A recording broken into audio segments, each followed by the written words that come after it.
Hi everyone, my name is Jeffrey Iles, and I would like to take you on a fast-paced ride into the world of government procurement. So buckle your seatbelts. And so I've been looking into this space for about the last academic year, and obviously I've used it for my culinary experience. And this, my journey down this path really started with Professor Nicole Darnell inviting me to come aboard her team at the Center for Organization and Research Design as her team started tackling these problems in procurement for governments and sustainability. And so there was 3 projects that I've been a part of this last year that really brought me to where I am today. And so the first 2 of those projects involved the city of Phoenix. I was part of a project with the Center for Organization Research Design, where their Office of Environmental Programs, the cities, invited us in to conduct a series of case studies or interviews with different departments. And so what we did was we interviewed procurement agents across 5 different departments, and we asked them a series of questions about individual and department level procurement, how it relates to sustainability.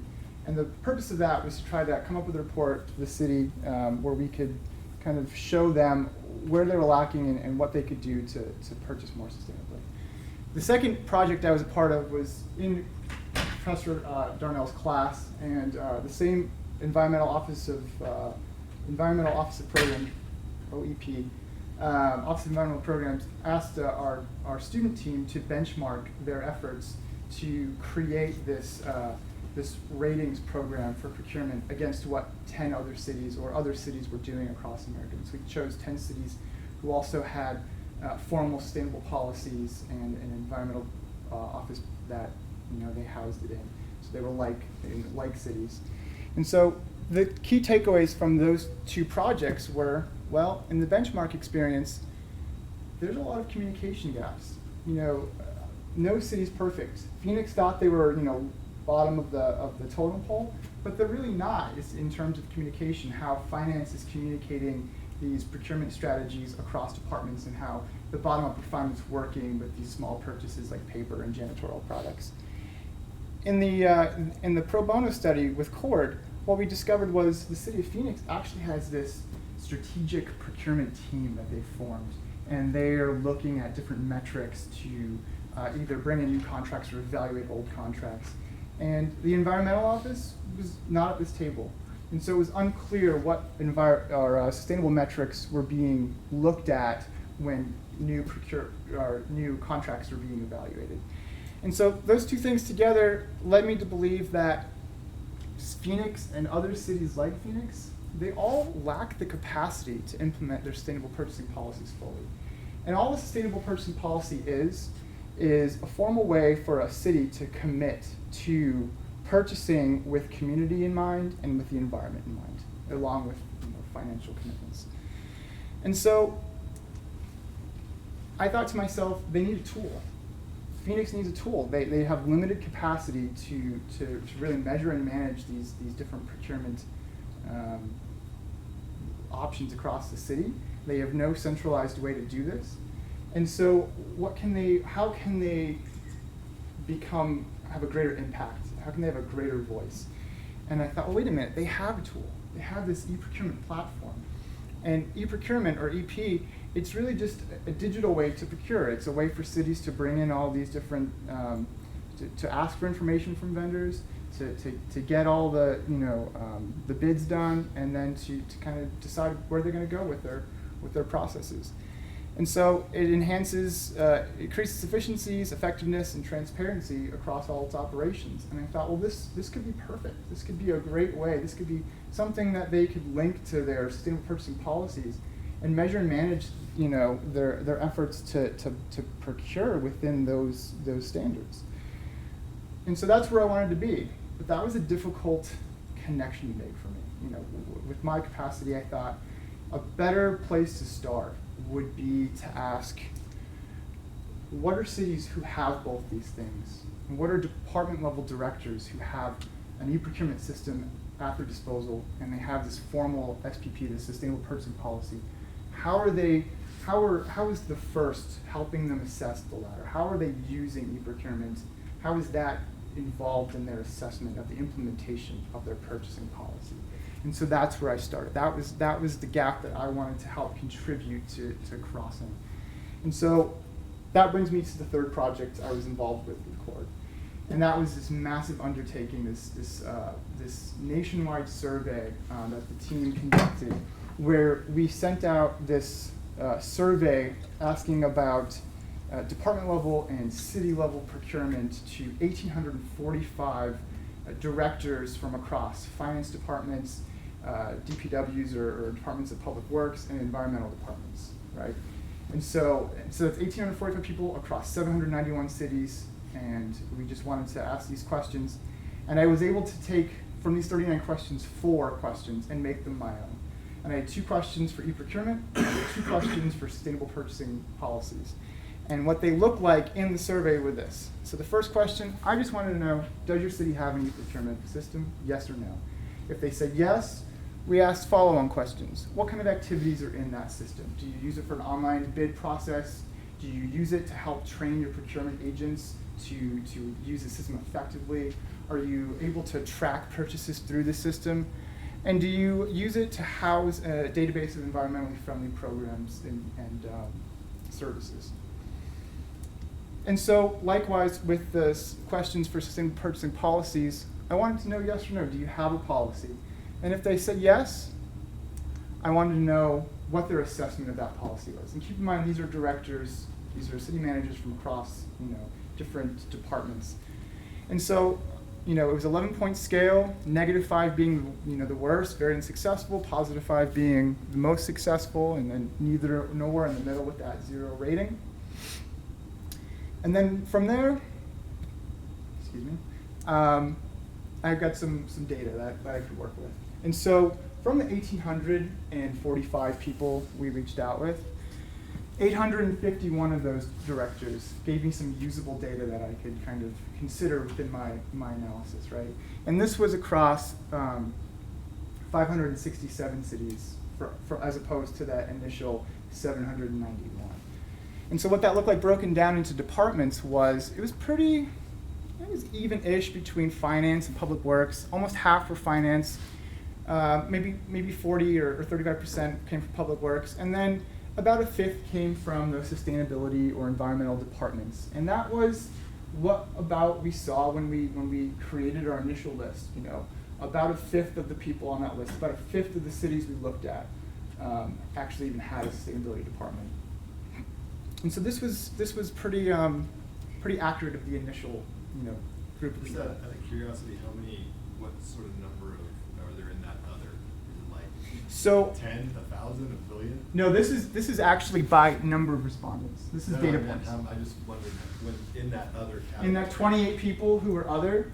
Yeah, are there like 5? They most likely. So they definitely are in one of these 3 categories. But when you look across a broad range of cities all across the nation, they've got some funky titles and stuff, and so we just kind of, for this, I just grouped them that way. I was just curious. Yeah, it wasn't like they were, mayors or anything like that. So, and so from the department level breakdown, we can look into just e-procurement. We've got a little bit more than 1/4 of people said, yes, I have an e-procurement system from the 851. And then when you break that down of who said they had e-procurement and what activities they were using, you can see here that these first 3 activities, bid process, training, and tracking, about 2/3, 3/4 of them were doing this. But oh man, only about 1/5 of them housed the database that they could actually pull up and look at when they were making procurement decisions and see what was sustainable and what was not.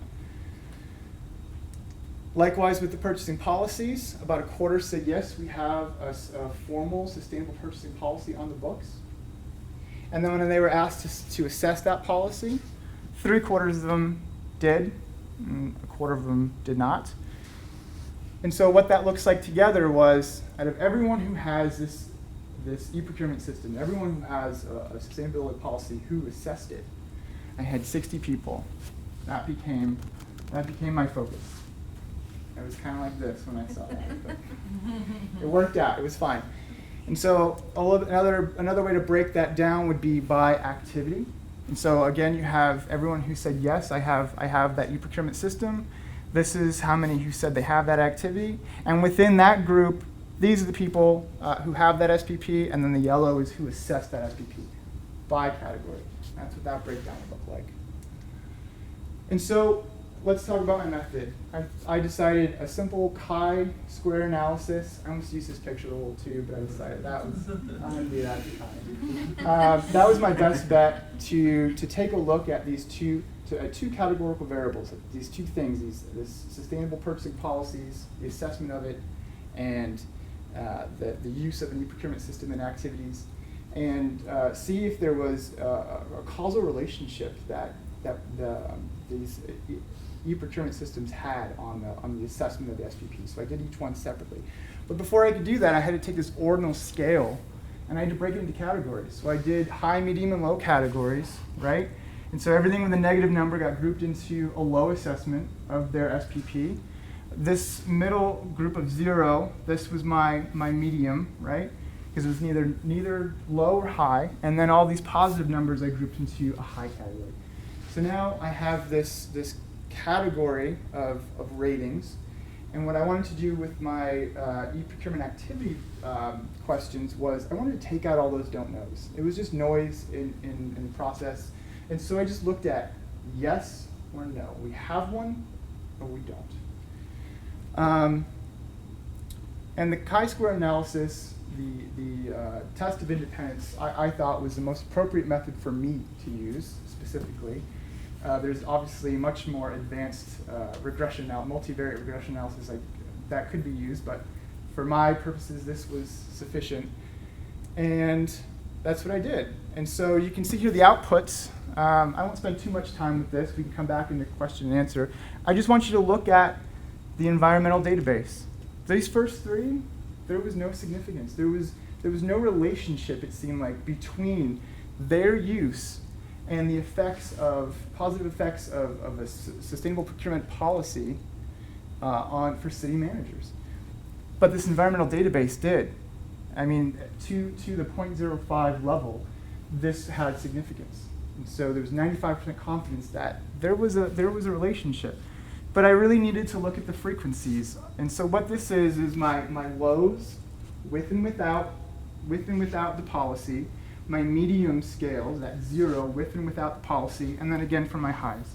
And if you look here, right, I have 100% of the people with these high perceptions of their SPP as it relates to their environmental database. 58% said, this is good, this is working for us, right? But if you look at the lows, 36% of people who rated it low said this thing is not working for us. That's a 22% difference. That's very significant. There's less significant factors happening here, obviously, but we'll talk about those a little bit later. And so I did this analysis again, but I grouped all these activities together in every way I could do it. And I grouped them together without the use of DB stands for database, right? Nothing came up. But when you group these activities under the umbrella of database, well, I had some conflicting things happening. Some of these combinations were significant, and other ones weren't. And unfortunately, using the test of independence, I really couldn't dive into that to understanding why, for instance, the use of a database and training and tracking of e-procurement systems, that was significant, but database and training was not. So this bears further, testing, further scrutiny. But again, this was it for me. This was where I wanted to hang my hat, right here. The use of environmental database of goods and services, of environmentally friendly goods and services, was the most salient e-procurement activity a city could do that would kind of increase the chances of perceived success that director level personnel have of their sustainable purchasing policies. And so my other result was, hey, there's some conclusion here. This needs to be further analyzed, probably by people a little bit smarter than me who understand statistics better. But there's room here to grow. This conversation can be furthered. And so with these results, I'll go back to the city of Phoenix. and they'll say, if you only have the capacity to do one thing, in talking to the Office of Environmental Programs, if you can only do one thing, if you only have the political capital and the means to do one thing, this is worth looking at. And they don't have one, I checked. And so if you can incorporate an environmental database within your new e-procurement system that's only been around for a year, that will give you the most opportunity to kind of change the perceptions of different directors and re-engage in conversations with them and try to purchase more sustainable. And then, of course, there's other things that they could do to kind of emphasize that. If they can get a database off the ground and they can link that to the EPA's guidelines for assessing performance standards and eco-labels, that will give their procurement agents more understanding of what all these labels mean. Like, what is this label for paper? What is this label for janitorial products? How do we make sense of the millions of eco-labels out there? And then the last thing is, this isn't a silver bullet. This isn't if you do this, this will happen. You just have greater chances of success. But I think it would be best accompanied by positive, other reinforcement within communication with your finance department. Maybe looking at procurement in a more centralized manner, getting involved in that strategic purchasing group within your city. And so before I take questions, I just wanted to say this is important. This is very important when you look at local governments collectively and the amount they spend, $1.6 trillion annually of local government spend in procuring goods and services to kind of facilitate their ability to govern. And if we can change just a fraction of that, if we can divert a fraction of that money to purchasing sustainably within governments, we can see some significant effects. And so with that, I'll take questions.